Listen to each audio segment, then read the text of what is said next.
welcome to another episode of the Winging It F1 podcast. We're here to talk about the Saudi Arabian Grand Prix, the second Grand Prix of the 2023 Formula One season, and we are going to do it with as much enthusiasm as loads of people had for the race. Actually, no, we're going to have more enthusiasm than that. I'm Freddie. I'm going to be leading the podcast today, and I'm with Adam Dickinson and Nigel Chu, who are going to help me dissect the fairly no need to dissect Grand Prix because it was fairly face value. I think we know pretty much everything that happened. Nigel, how are you? Did you have an opinion on the Saudi Arabian Grand Prix? First of all, I've got an opinion on the name tag. I've just because I love tail Porsche for anyone watching on YouTube. First of all, I don't love tail Porsche. You do. He does. You love Teo Porsche. No, I don't. You love Teo Porsche. Stop distancing yourself from Teo Porsche. Now he's had his worst ever. He might be listening to this, and he'll be really sad that you are abandoning him. Getting on the Andrea Kimi Antonelli hype train now, aren't you? Nigel is the AKA hype train. Yeah. Anyway, that's enough, Nigel. Adam, how are you?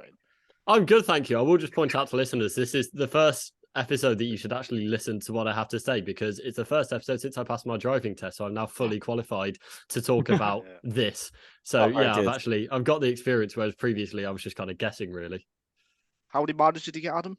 1. That's pretty good. Well done. I got more than that. Like that. Anyway, moving on. I didn't get a major. Combined across 3 tests, I've had 1 major and about 6 minors. Oh, we're combining the other tests. Oh, okay. Yeah, but yeah. Well, well done for passing eventually. So you can listen to me now, although not right now because I've not got anything to say yet. Because that's the host job. Adam, do you think that you would have been able to give any tips to Max Verstappen to help him beat Sergio Perez in this Grand Prix? Now you have all this driving skill. Yeah, I'd have said check your drive shaft on Saturday morning or Saturday around sunset, and figure out whether there's anything wrong with it. But no, I think firstly, give our dues to Sergio Perez because it was a fantastic performance from him. I think Saturday he maybe had a little bit in the bag. I think it wasn't the quickest he could have gone, but he did enough. He did the job when Verstappen wasn't there, and that's all he needs to do in what is a rocket ship of a Red Bull. And then again on Sunday, he overcame getting jumps at the start by Alonso, and from there, it was pretty plain sailing. I think Verstappen maybe was holding a bit back at the end. I think he could have really gone for it if everything was on the line, and he didn't. He chose not to, but we'll get onto that later. But yeah, for Sergio Perez, everyone's talking about his street track record. It's his 4th win out of 5 has been on street tracks, and just a good all-round weekend performance from him. Yeah, I was thinking Perez was doing well to match Verstappen's times, because every time Verstappen set a fast lap, Perez would respond.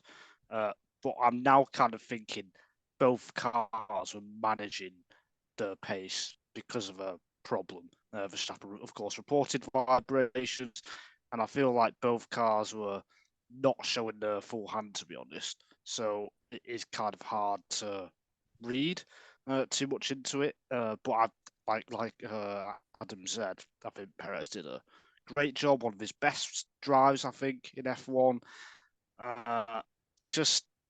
It's just this part of me that's thinking, can he do this week in, week? Can he beat Verstappen in a straight fight when Verstappen doesn't have any problems? And I still think no, but you still got to take advantage of when your teammate has problems. Yeah, I completely agree that I don't think he could take him in a straight fight across multiple races and across a season.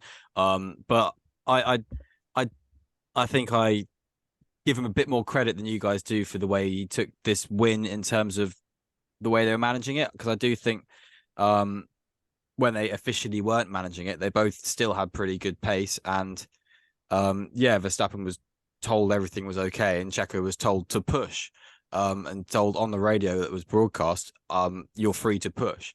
So I do think from that side of it that they were going for it a bit more, and it's easy for the guy in second to say, yeah, I was managing it, after he's finished second and the gap was held. So I do think for the most part, this race was won by Sergio Perez more than managed by Red Bull. And if you look at where it was sort of post safety car, it completely wiped out his lead, completely brought Verstappen into play very easily, and Perez did everything he needed to do. And I think that's testament to him, because this is the first race he's won where Verstappen's been second, or being on the podium. Is that the case? I can't remember. I think. I can't remember if Verstappen was on the podium in Singapore or not. But definitely it's the first race where essentially Verstappen's been properly in the fight for the win with Perez that Perez has won, I'd suggest. And I think that's worthy of applause. But yeah, I completely agree. He's not going to take it to him throughout the season. And if he could, it would be great, but it would require circumstances like we had yesterday in qualifying to replicate multiple times across the early part of the season. Yeah. Oh, Verstappen's still in the championship fight after starting 20 races from 15. It would be something. No. I mean, if we think how Rosberg beat Hamilton in 2016, Hamilton had a lot of bad luck. Yes. Obviously that season. I think we need that plus a bit more for Perez to even take it to the final race for me. I mean, that's the kind of gap we're talking about, because I mean, when your teammate's 15th and you've got clearly the best car that's 1 second faster or even faster than everyone else, you cannot win really. So Perez kind of did the job. He did it very well, of course, but it's just so he needs to beat Verstappen in a straight when both have clean weekends, and he needs to do that a few times for me to begin to think he can actually do it. I just don't see that happening. No, I don't either. Yeah, I agree.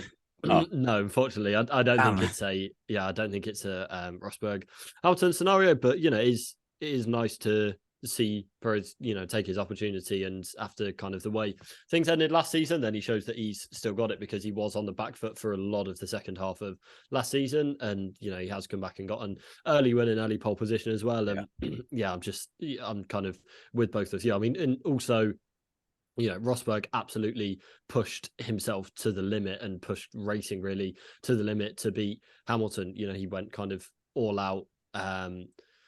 And that was partly the reason that he retired, that he didn't think he could repeat that. He had just gone so deep. And I kind of don't really see Perez doing that. And even if he did, I don't think he'd be able to match Verstappen over 23 races. So unfortunately, I don't think it'll be a season-long championship battle. But even if Perez is able to, even if we are able to have fights for the lead for a few more races, then that'll be nice. But and 2016, when Rosberg won, it had already been proven quite a few times that Rosberg could legitimately take the fight and beat Hamilton across a race weekend and multiple race weekends in a row across 14 and 15. Oh, 13, 14 and 15, really. And he did that as well in 2016, as well as Hamilton having bad luck. So he was able to build on that in his own way. So it's, we've got the examples we have with Perez have been pretty much from the same set of races that we would have had. Essentially, we've had 2 seasons, and Rosberg and Hamilton were already fighting for the championship within 2 seasons, and there's been 5 wins for Perez rather than something like 10 near 15 for Rosberg in comparison to Hamilton. So that speaks for itself in a way. But enough throwing Perez down after he's won a race, because he's won the race. Perez. Yeah, well done, Perez. You've won the race, and you're 1 point off the championship lead, which is probably his best ever position in an F1 championship fight, which he's not in, but he is in. But anyway, I feel like he's more bullish this year anyway as well. I feel like he was very much relating this race to last year, and that stuck out to me quite a lot. That he was, and on the radio he was very bullish about, make sure you're telling Max the same thing. I don't want you to be doing anything to sort of favor him. So he's very much like making quite a few lines in the sand, I would suggest Perez is, though, which is one thing in his favor. But I don't know if you have anything on that, or whether you think that's just him doing all he can do, but still it not being enough. Yeah, I think it's partly that. I think also he knows he can because there really isn't a threat from what we've seen so far anyway, unless things change. So there really isn't a threat. It is like Mercedes in 14, 15, 16, where there's not that external threat to them. So I think he knows he can and equally knows he probably has to. So yeah, I think, yeah, you know, I think it's kind of good. It's good to see that he is putting himself out there, and it again, like it's not his job. I used to get really frustrated when people got annoyed that Bottas wasn't holding up a championship fight against Hamilton. Like it's not his job. Really, the job is other teams: Aston Martin, Ferrari, Mercedes, whoever. It's their job to be able to come with a car that can beat Red Bull. And if they can't, and the only person who's able to challenge is their kind of number 2 driver, then that's on the other teams more than it is on Perez's ability or inability to carry a challenge to Max. I think he's got a bit of what I'd call like a steeliness, Perez. We've seen that throughout his career. His battle with Ocon at Racing Point and Force India. Obviously with Verstappen at the end of last season in Brazil when there was a bit of a fight there. So he's prepared to say how he feels, I guess. That could cause some kind of conflict further down the line. So I do like that because some drivers, they would kind of be scared almost of the Red Bull perception of favouring Verstappen and that kind of thing. So yeah, that is a plus point about Perez. One driver who got one over on Perez was Fernando Alonso, who took the lead at the start. Then kind of did his own race a bit following that and was third on the road, was the third fastest throughout the whole weekend through practice as well. But because of a penalty for starting in the wrong place, which was a harsh penalty, I thought, but I guess they see more and he was over the line, I guess. And then a similar issue to what Ocon had in Bahrain, where then the team touched the car too quickly and meant the penalty that was served was unable to be served properly, meant that he didn't finish on the podium, despite finishing on the podium on the road, and dropped to 4th. But Alonso was very much just the best of the rest, just hands down this weekend. There wasn't any fight through the field. There wasn't any question marks as to where Ferrari and Mercedes would be. It was Red Bull and then Alonso. Nigel, what did you think of that? Oh, sorry. Yeah, well, anyway, I've gone to Nigel, Adam, so shut up. I think what Alonso did was really, really clever in the race because he kind of didn't fight Perez, who then was his DRS. So then Perez pulled him along for about 5 or 6 laps, I think, in his DRS. And then Alonso built that 5-second advantage over Russell. And then obviously at the time that helped him when he pitted because then he stayed ahead of Russell. And then he had the time penalty because of the jack person touching the car. And he did the same thing with Verstappen as well when he came through. He stayed in his DRS for 2 or 3 laps to pull him along for a bit. So it was a really smart from Alonso. I think Aston Martin's kind of weakness with their straight line speed was really exposed, especially in that final sector. It does seem that they've got a bit of a draggy car compared to the rest of the field, so that is going to be a bit of a problem. But in terms of Alonso's drive, it was better than Bahrain, I thought, actually. I agree, but then that makes it doubly annoying for them that they haven't got a podium out of it when you're clearly the third fastest driver on the weekend and the fastest driver is starting from 15th, and you should hope to get at least a podium out of that. And yeah, I think that'll make it really frustrating that they didn't. And I had to go at this for Ocon for this last time in Bahrain, that it's compounding penalties, and obviously it wasn't Alonso's fault with the jack, but it is just from it's lining up in the wrong place and then compounding that by having another penalty from not serving that correctly. Like it's just sloppy, really. And they need, if they are serious about challenging at the front, then it's not good enough just to have a car. Then they need to be cutting out these mistakes as well. So, and it has cost them 3 points and a trophy today. And as much as they think that they have confidence that they'll score a lot more podiums through the season, they've not been podium rich or trophy rich in their kind of history, really, and particularly recent history. So it is still, I think if you're Aston Martin, I'd still be annoyed that they have lost out on it when they did have that advantage over the rest of the field, bar Red Bull. You tweeted something, Freddie, about Vettel not Yes. starting in his grid box, and he didn't get a penalty, right? I was Chinese Grand Prix. Chinese Grand Prix 2017. 2017, he was halfway across the grid box and didn't get a penalty. And it wasn't because it was aggressive. It was just because he was genuinely, I think he had to catch a burnout or something, ended up in the wrong place. And he was given the benefit of the doubt for it. And it was a complete surprise that he was not penalized for just being. The picture is marvelous because you've got the whole row of cars and then one car just halfway across, and that's Vettel's car on the front row. And he came second in that race, and it was absolutely fine. So that obviously is 6 years ago now, so it's a hard one to compare to for precedent. But it was it immediately stood out to me. It's like, hang on a second, if that's out of position, what's that? Because it wasn't like he was over the line; he was across the line. And I think the right thing to do is to penalize. So I think rather than to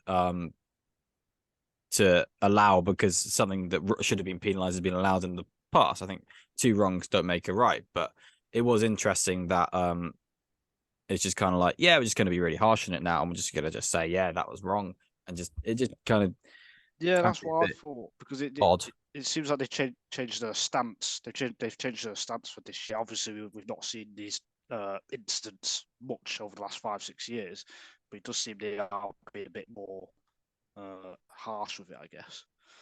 There was another incident in the 2016 Austrian Grand Prix where I think it was Gutierrez had to start from the pit lane, so his grid spot was free. So Wehrlein accidentally went into that one because Wehrlein would have been directly behind him in like 14th, not 12th or something like that. And they let him reverse on the grid and then start, and then they started the race. Didn't give anyone a penalty or anything. And Wehrlein actually got a point in that race, and it was the only point Manor got that wasn't as a team that wasn't then obviously Mauritius in Monaco 2019 with Bianchi. So there was a definite leniency to that in the past that's just not there now. I mean, it's in line with F1, and I agree that it's right that they are kind of having a stricter line on it, but it's in line with F1, really like defining everything and every possible penalisable offence, and then pushing that. And it's tough for Alonso, and it was tough for Ocon last week, and a few of the drivers are saying that it might be a bit harder, like with the Halo, maybe to judge where you're on your pit box, but they're going to have to. But that's why they've put out the big yellow line and made it much longer. If you look at a grid from 3 or 4 years ago, not even that, the yellow line on the grid is like 2 feet, but now it's about 4 or 5 feet. So they've made that proper so that cars can, I think it might be actually with the wheel arches they've done that, so that drivers can properly see where they need to line up their wheel. So I guess that could make it more difficult, but I don't see it being an issue for long. I think now drivers have had a wake-up call, then they're gonna sort their act out and get it together, and it'll be fine from a few races onwards. Yeah, it's 2 times out of 40 this season. So when you put it like that, actually, it's actually quite a lot when you think about it from an F1 perspective. But anyway, George Russell obviously then picked up the podium after the sloppy nature of a few parts of Alonso's race. That is all confirmed and everything as we record this. And I thought Russell was, genuinely quite good, because the Mercedes has been weird, and we know obviously the narrative of Mercedes is press stance and the way they've been pushing their narrative over the past 2 weeks has been very much, we've actually done really badly, and for some reason we thought this and thought that, and it's just, I think, to be honest, really could risk pulling the team apart. But they were the third best team this weekend, and ahead of Ferrari really in the race pace, and Russell was up there in the fight with Leclerc and Alonso in the qualifying, and then stayed there and held it there and got a podium to boot.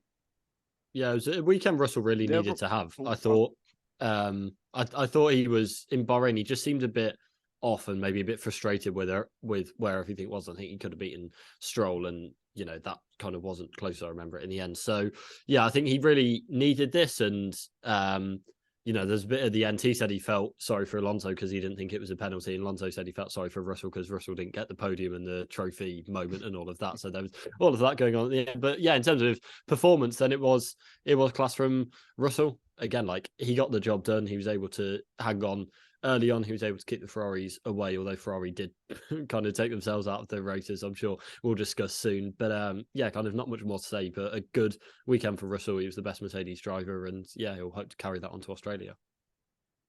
Yeah, I mean, any time Russell has beaten Hamilton over the last 12 months, you got to say that's a really impressive job, and I'd say it's quite comfortable almost this weekend to beat him, to beat Hamilton in qualifying and the race as well. So, yeah, top job from Russell.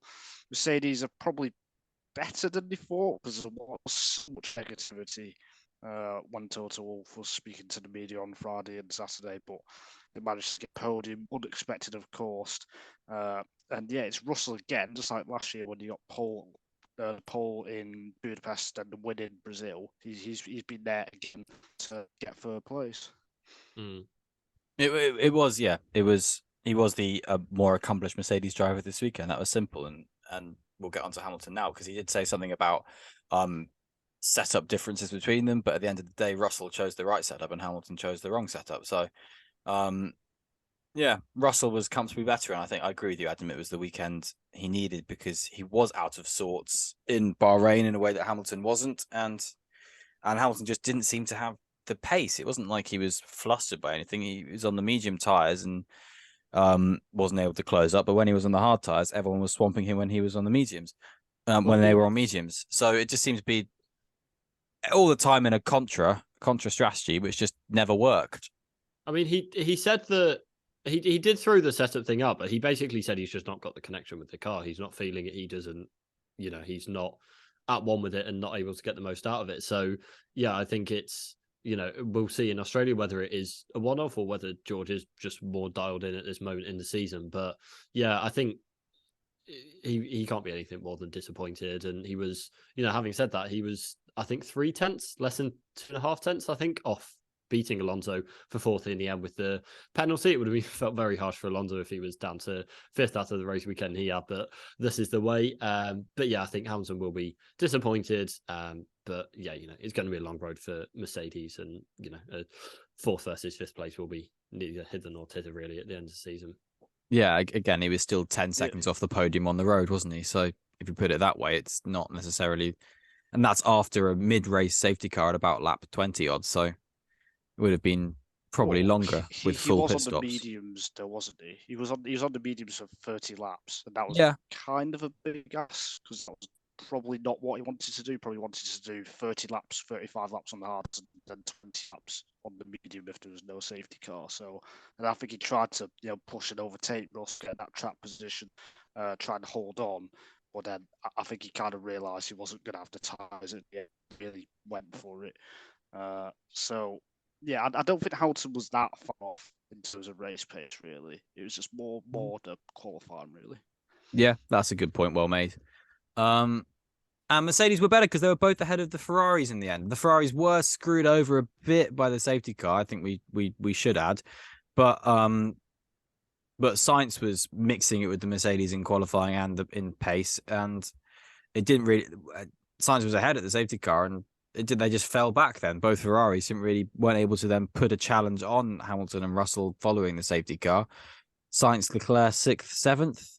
And I think, Leclerc had really good pace in qualifying, but it just didn't transpire into the race for either driver. Do you guys have anything to say on that? Or is it just... I thought Nigel would. Sorry. It's usually his wheelhouse, isn't it? Yeah, and usually Nigel's one wielding the baseball bat of Ferrari despair. I think Ferrari realised this weekend they are not going to challenge Red Bull because I think in Bahrain there was a bit of optimism with Leclerc thinking he could get pole position, and in the race obviously he was still a long way behind. But I think he realised that they're down on straight line speed, they don't have the downforce, they don't have power, so it is kind of over, and I think Leclerc kind of felt like, and on the hard tyres, they were just absolutely nowhere. I was surprised as well that Ferrari pitted Leclerc so early on the softs. I felt they should have been a bit more aggressive and just left him out there. Really, he still had decent pace, Leclerc. And again, Leclerc was better than Sainz this weekend as well. Sainz struggled quite a bit, I thought. And Yeah, the only foul point was, even though the Ferrari car wasn't great, Leclerc's qualifying queue was absolutely phenomenal. I watched it on Saturday. It was absolutely incredible. But Ferrari, yeah, I think they've realised that they're not going to be in this title fight, unfortunately. Sainz really was struggling. I mean, in both I think in all the qualifying sessions, definitely Q1 and Q2, he looked as if he was way down the order, and then he came and got it with his last lap and was able to shoot up. And I think that happened in Q3 as well, although obviously he didn't go as high up as Leclerc did. So yeah, I think he just didn't seem to be on the pace. And by contrast, Leclerc, yeah, like he looked like he did everything he could have, really. He had a good start as well. He actually had a better start than Verstappen in terms of like moving positions at the grid. But yeah, We should expect on the softs. But yeah, it's one that got away really well. No, I don't know. They should It have felt done quite better. rightful, I thought. I would suggest. I kind of, based on the way the race panned out, it felt rightful that it was Red Bull, Alonso, Mercedes, Ferrari. I mean, where Stroll Yeah, I would think you're right. if Actually, he'd finished the race, I don't know, but yeah, it feels weird that rightfully Ferrari were 6th and 7th and could arguably have been 7th and 8th if we factor in where Stroll's pace, because he obviously did a really good overtake around the outside of Sainz on the first lap. That was one of the overtakes of the race, in my opinion, and was on track to kind of be fighting with them after the pit stops. He was behind them, but probably I think would have had the pace to fight with them as the race went on. So it's a strange place for them. Rounding out the points, we did have both Alpines in the top 10. Esteban Ocon leading Pierre Gasly in 8th and 9th. There were a few moments that thought like a good flashpoint between them. It was like, oh, they're racing each other, but they just sort of brought it home, did the race. And that's kind of where Alpine are. They're in that sort of just Alpine land, if you will. Yeah, they're a clear 5th place, aren't Yeah. they? They're not at the front, they're not at the back, so they're just clearly 5th, and they're trying to trip over each other, I guess. I mean, so yeah, I mean, not much to say. Yeah. I to agree. me, this feels like the best weekend. I mean, Bahrain was like very up and down. Obviously, Gasly started. Did he start 20th? He definitely went out in He did in Bahrain, Q1. Yeah. And then Ocon obviously fell apart in the race, and Gasly came up to some point. So it was a bit of a switcheroo from across the weekend. But this weekend, then they just did have the weekend that they needed to. It's like, obviously they can hope for some freak event. If there's rain or whatever, they might be able to hope to get the top 5 even up to a podium if there is a crazy race. But really, on your average weekend, this is the best that they can hope for. Is getting into Q3 and then getting a double points finish is what they should be aiming for week in, week out, and that's what they're capable of, and they did it. And I feel like that's what will hopefully come for them. Nigel, what do you want to say? If those 4 teams are ahead, though, double points finishes 9th and 10th, and for Alpine, it sounds so. It's so different from 5th and 6th, isn't it? Yeah. But that is as good as they can do, because they're about 3 or 4 attempts at least off Ferrari, Mercedes, and Aston Martin, and I don't think they've necessarily built a bad car. It's just the Aston Martin jump has kind of made it look worse. Yeah, exactly. So it's a bit of a not difficult spot. It's just they've got nothing. Well, they've all been embarrassed a bit by Aston Martin, which makes it even harder then, because there'll be a lot of soul searching for a lot of these midfield teams, particularly Alpine and McLaren are the ones who need to do it the most, based on where they've been mixing with Aston Martin in the past few years. And I'm sure we'll get onto that in one of our long gap between Australia and Azerbaijan podcasts. But we have to talk about Kevin Magnussen and Yuki Tsunoda, who were scrapping it out for 10th place for the majority of the second half of the race.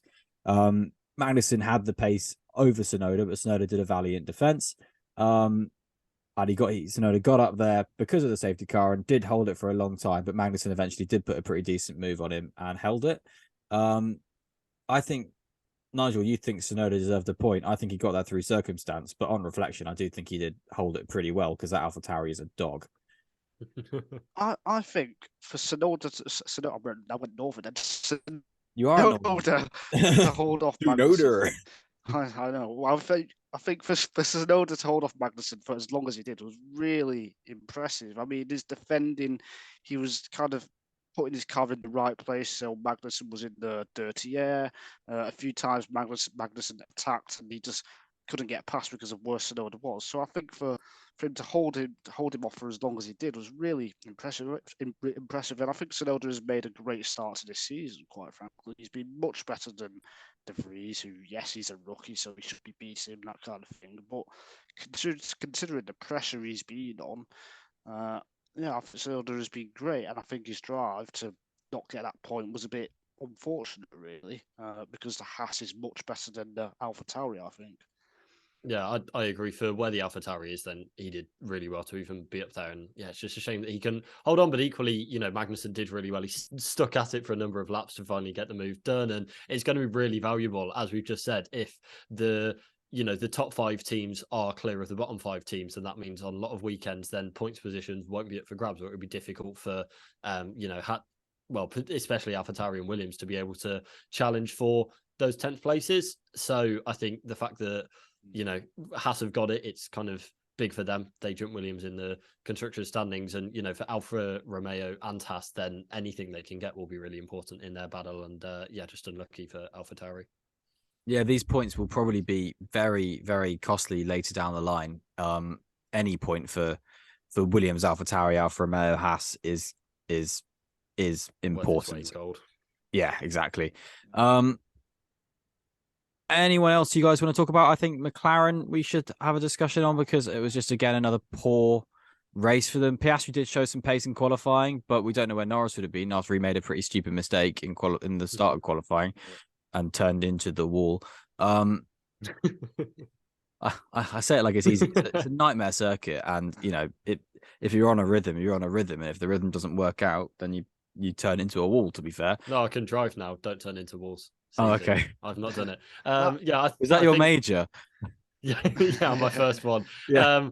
I think kind of McLaren will be one to have bigger talk about again in like one of those non-race weekend podcasts. But yeah, it was good for Piastri to get up there, and it just looked like they do have a bit more one-lap pace, but at the same time, like, he got damaged very early on in the race. I can't remember whose fault the incident was, but then like after that, then they were just a non-factor for the race. I thought maybe he could come back through and get up towards that Tsunoda Magnussen battle, but he never ever looked close. And yeah, I think it's just really disappointing for McLaren.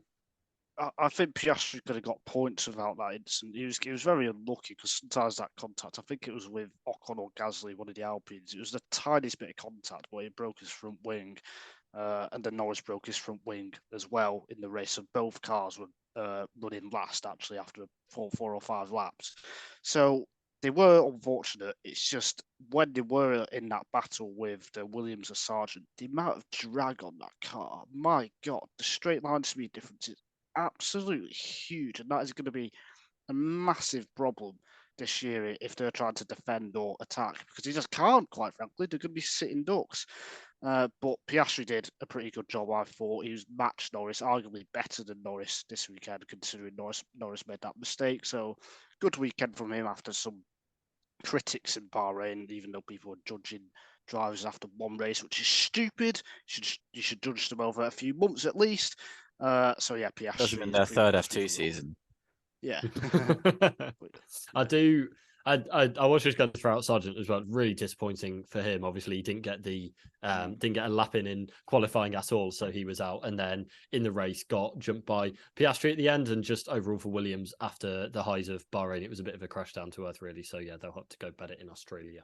Yeah, I was going to throw in a sentence for Sargent, because it seemed like his lap was in qualifying. His first lap would have been fast enough to get him through to the Q2, which is very impressive for that lap. So he's got the pace, and he had the pace at various points through the race. But I think he just needs to give a few races, get a bit calmer, because there were definite points when I think it was De Vries sent one on him, and he just lost his head a bit and then was mugged by the McLarens. So it does feel a bit like he needs a couple of races just to calm, frankly, and realize that he does have the pace, because I think he did show pace this weekend. It just didn't come together. Even in qualifying, after that first run, then I think he had 2 more runs, and he wasn't able to make either of them stick and even put a time on the board. So again, like, there is the bad luck, but then he compounded it by not being able to make anything of his other runs. So yeah, but still lots to learn, lots of time to learn as well. Yeah, it's always better though for it to be this way around and show that you've got the potential. Oh yeah, rather than be like De Vries, who has been quite far off Tsunoda. So for a rookie 2 races in, I'd say it's quite positive overall, and Sargent does have the speed. He's just got to execute it. Yeah, I completely agree with that. I think that's really it for us on the Saudi Arabian Grand Prix. It was a Grand Prix. It happened. Yes. Sergio Perez won it.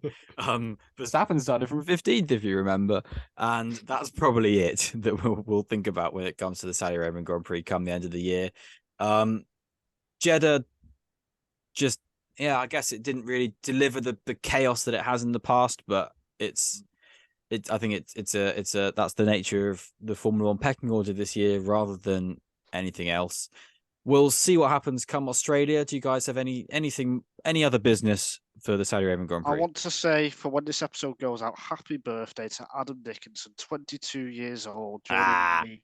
Because Freddie's like 3 times as old as us, but he'll be the same age as me now. So happy birthday to Adam. I know this date is like in my calendar. It's not in my calendar. I'm making this up now, but it's in my calendar because that's when he was born. Thank you very much, Nigel. I really appreciate that. Yeah, bon anniversaire to Adam Dickinson, and make sure you all send him lots of lovely DMs and tell him how much you love him, because he's a gorgeous human and he deserves it. And let's see if he passes his degree. And I'm sorry I didn't make a video thing to put on Twitter like I did for Freddie last year. I just didn't have That's time. Okay. That's okay. But yeah, it's all right. The apology is public and is going to be published on multiple platforms. These platforms are YouTube, Apple Podcasts, Spotify, Google Podcasts, Amazon Podcasts, Something Podcasts, and Something Podcasts. And of course, our podcast provider, Acast. If you want to follow Nigel, he's at Nigel C. Journo. If you want to wish felicitations to Adam Dickinson, he's at Adam Dickinson 01. Please give him felicitations. Send him Amazon vouchers. Put some cake in an envelope and post it to him. His address is not going to be read out at this time. And you can find me at FredCoast1999. And you can also say happy birthday to me, even though it's not my birthday. Please do that, actually. Don't bother with me. Just say Freddie happy birthday on the 20th. Say happy birthday, Adam, to Nigel. And see what happens. But yes, that was fun, wasn't it? See you guys later for a Australian preview app, and have the best time ever. Goodbye. G'day. G'day. Bye. Bye.